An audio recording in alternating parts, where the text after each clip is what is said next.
Bonjour et bienvenue sur Forestier, milieu à risque et patrimoine. Présenté par Francine et Guylaine.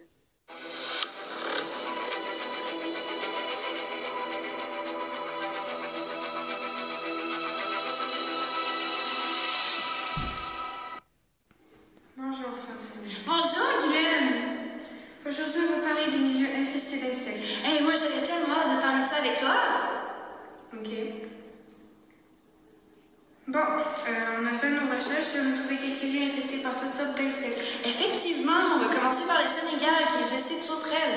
Malgré ce qu'on peut croire, les sauterelles sont assez dangereuses, pas pour nous, mais pour les plantes, bien sûr, mais ils craignent.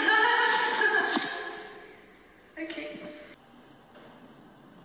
Donc, les sauterelles, ça taille normale. Ok, 10 à 60 mm, ça vit dans les hauteurs, les champs et les prés. Il n'y a pas beaucoup d'espèces au Québec, seulement 17.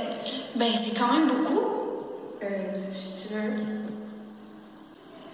Ok, la plupart des sauterelles sont végétariennes, mais il y en a des omnivores. Hey, ça veut dire qu'il y en a qui se mangent entre eux? Haha, j'ai entendu dire qu'il y a des mondes religieux. Non, ça c'est cannibalisme. Ok, donc on va commencer à parler du Sénégal. C'est bien beau parler des insectes, mais on fait un balado sur les milieux infestés et peur de reportage animalier. Ok. Le Sénégal, c'est un pays en Afrique. Vous savez, c'est où l'Afrique, j'espère? Sinon, vous devriez aller prendre un petit cours de géo. Non, c'est pas ça. Ok, donc le climat du Sénégal, il est désertique au nord et tropical au sud. On peut dire qu'il est bipolaire, ce pays-là. Voyons, Francine, tu peux pas dire ça. On fait juste des blagues. Mais c'est pas drôle. Excusez-nous, on revient un petit instant.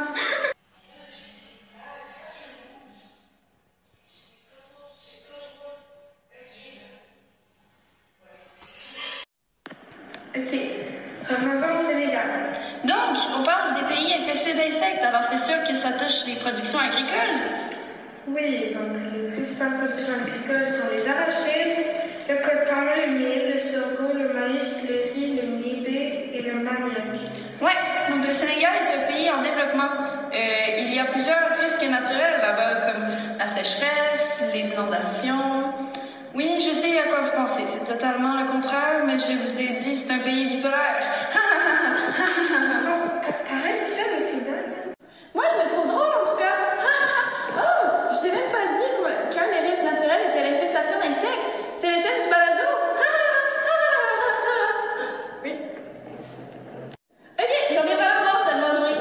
Donc parlons des conséquences sur l'agriculture. C'est la perte des récoltes. Et bien évidemment, il y a des conséquences sur la population. Au Sénégal, c'est la famine et la pauvreté. Effectivement. Maintenant, parlons de l'Italie.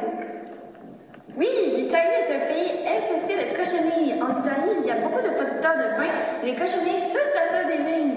Il y a environ 8500 espèces de cochonneries. Et sachant qu'une cochonnerie peut produire 1 millier d'œufs, les infestations sont vite arrivées. L'Italie est un pays d'Europe ayant un climat méditerranéen et subtropical humide. Les principales productions agricoles de ce pays développé sont le maïs, le riz, le kiwi et, comme nous l'avons déjà dit, les vignobles.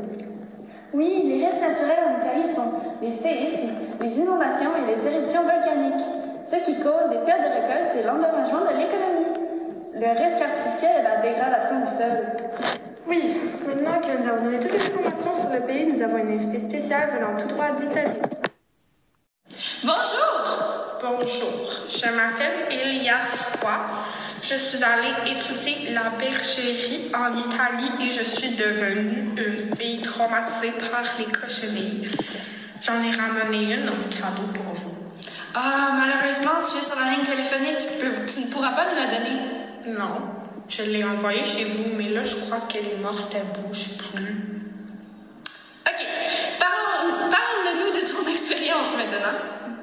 J'étais dans ma maison de Versailles. Ça faisait 3 semaines que je m'étais pas lavée.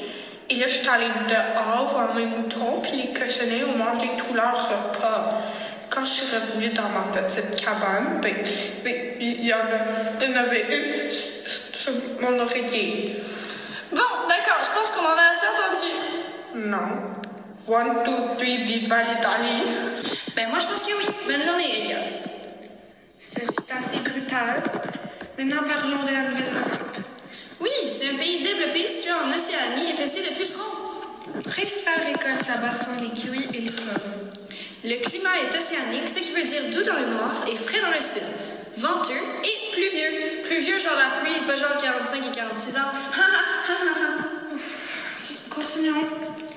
Les risques naturels sont les séismes et les éruptions volcaniques. Le risque artificiel, c'est la dégradation des sols et tout cela cause la perte des récoltes et l'endommagement de l'économie. Pour ce pays-là, on a encore un invité. Oui, c'est moi. Présente-toi. Je m'appelle Titouma. Je suis en Nouvelle-Zélande. Je suis un pizzaïolo professionnel au restaurant chez Titou. C'est pour ça que je suis allée là, il y a moins de concurrence. C'est aussi à cause que mon pépé est mort et je vais aller aider ma maman avec les champs. Il y a beaucoup de petites bébêtes en Nouvelle-Zélande, je ne sais pas si vous avez remarqué. Ouais, c'est des pucerons. C'est exactement le but du podcast. Ah? Moi, je pense que tu devrais faire ce que tu m'aimes. Ok, manque de professionnalisme ici. On reprend sur le bon sujet? Ouais, ok, en gros, les pucerons mangeaient tous les kiwis, mais pas les animaux. Vous savez, kiwi, c'est aussi un animal. Oui, ok, merci, Titouma. Tu peux y aller. Bye. Oh, excusez-nous, on a dû ouvrir les fenêtres, il faisait trop chaud. Ok, donc, il y a des similarités entre les trois pays. Donc, dans les trois pays, le climat est humide, il y a la dégradation des sols et également des pertes des récoltes comme conséquence. Mais il y a également des différences entre nos trois pays.